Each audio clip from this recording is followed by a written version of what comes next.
Assalamualaikum warahmatullahi wabarakatuh. Di sini saya Rizky Putri akan mempresentasikan mengenai artikel CSR yang berjudul Kinerja Sosial dan Keuangan Perusahaan Bukti Empiris dari Perusahaan Amerika. Mengapa saya mengambil judul seperti ini? Karena pandangan sederhana mengenai hubungan antara tanggung jawab sosial perusahaan atau kinerja ekonomi keuangan telah menyebabkan ambiguitas dalam hasil studi sebelumnya. Namun demikian, masalah muncul karena pandangan itu tidak memperhitungkan apakah beberapa variabel dapat memoderasi pengaruh kinerja sosial perusahaan pada kinerja keuangan perusahaan. Nah, untuk mengatasi sebagian masalah, penelitian ini membahas beberapa hal yang mengenai beberapa variabel, yaitu ukuran perusahaan dan leverage keuangan yang dapat mempengaruhi hubungan antara kinerja sosial perusahaan dan ekonomi perusahaan. Beberapa penelitian telah dilakukan untuk menyelidiki hubungan antara keduanya, kinerja sosial perusahaan dan kinerja keuangan perusahaan. Antara kinerja lingkungan perusahaan dan keuangan selama beberapa dekade yang lalu menghasilkan hasil yang bertentangan, meskipun sejumlah temuan penelitian menunjukkan hubungan yang positif. Dan tujuan dari penelitian ini adalah untuk mengatasi masalah hubungan antara kinerja sosial dan keuangan perusahaan dengan memoderasi ukuran perusahaan dan leverage keuangan. Dan pengembangan hipotesis di sini ada dua konstruksi utama, yaitu tanggung jawab sosial perusahaan atau kinerja perusahaan CSR dan keuangan perusahaan kinerja yang akan dibahas pada bagian berikutnya. Berbeda dengan kinerja keuangan, kinerja sosial sangat sulit untuk diukur. Itu sebabnya beberapa penelitian sebelumnya mengenai hubungan keduanya, kinerja sosial perusahaan dan kinerja ekonomi keuangan, menggunakan pendekatan yang berbeda untuk kinerja sosial perusahaan. Beberapa pendekatan yang digunakan meliputi 8 atribut reputasi yang sering disebut dengan fortune, 5 aspek tentang fokus pada pemangku kepentingan utama, dan 3 tekanan variabel yang sering disebut dengan KLD. Ukuran kuantitatif lingkungan, aspek yang sering disebut dengan TRI, aspek kuantitatif perusahaan filantropi sering disebut dengan ukuran filantropi perusahaan, dan pengembalian 6 ukuran sosial dan pelanggan, karyawan, komunitas, lingkungan, minoritas, dan pemangku kepentingan non-Amerika Serikat yang sering disebut dengan warga korporat terbaik. Untuk beberapa pendekatan kemungkinan untuk menggunakan pengukuran serupa, tetapi dengan evaluator yang berbeda. Hasil pengukuran CSR keseluruhan berbeda perspektif.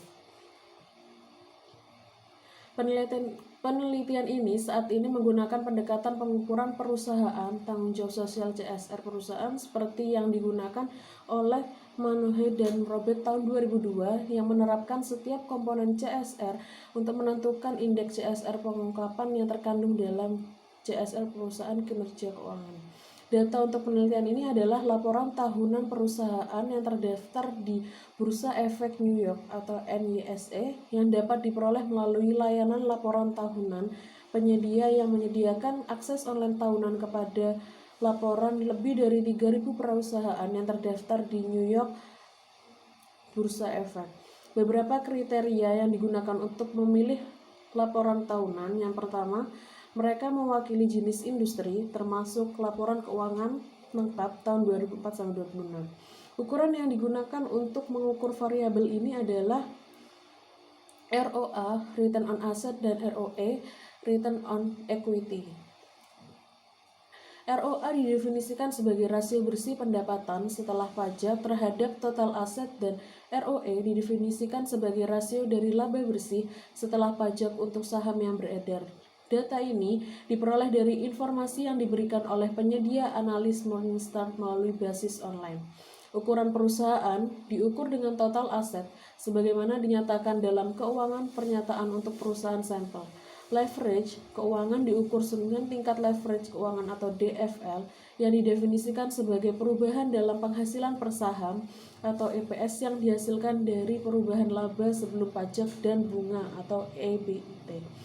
Model analitik yang digunakan untuk menguji hipotesis adalah regresi yang dimoderasi oleh model. Model regresinya adalah sebagai berikut.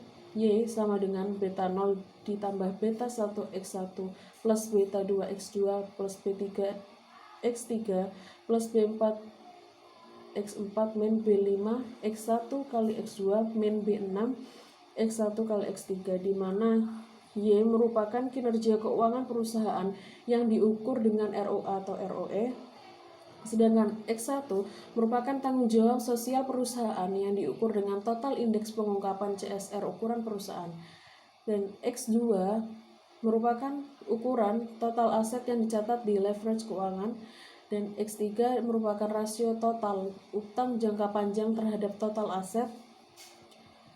Dan secara keseluruhan, hasil penelitian ini dapat disimpulkan bahwa perusahaan tanggung jawab sosial atau kinerja perusahaan CSP tidak berpengaruh pada keuangan kinerja CFP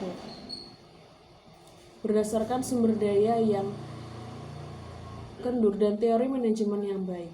Di selain itu, ditunjukkan juga bahwa leverage keuangan yang dapat dimoderasi interaksi antara CSP dan kinerja keuangan. Namun berdasarkan pada analisis keseluruhan, mungkin masuk akal untuk menyimpulkan bahwa hubungan antara CSR, tanggung jawab sosial perusahaan, dan kinerja keuangan sepertinya palsu. Ada beberapa keterbatasan dalam penelitian ini. Batasan pertama adalah perusahaan sampel yang relatif rendah dan cakupan periode dibandingkan dengan studi sebelumnya seperti Wardrop dan Graves pada tahun 1997 dan Monohead and Robert tahun 2007 menggunakan lebih dari 300 perusahaan dan 4 tahun periode cakupan.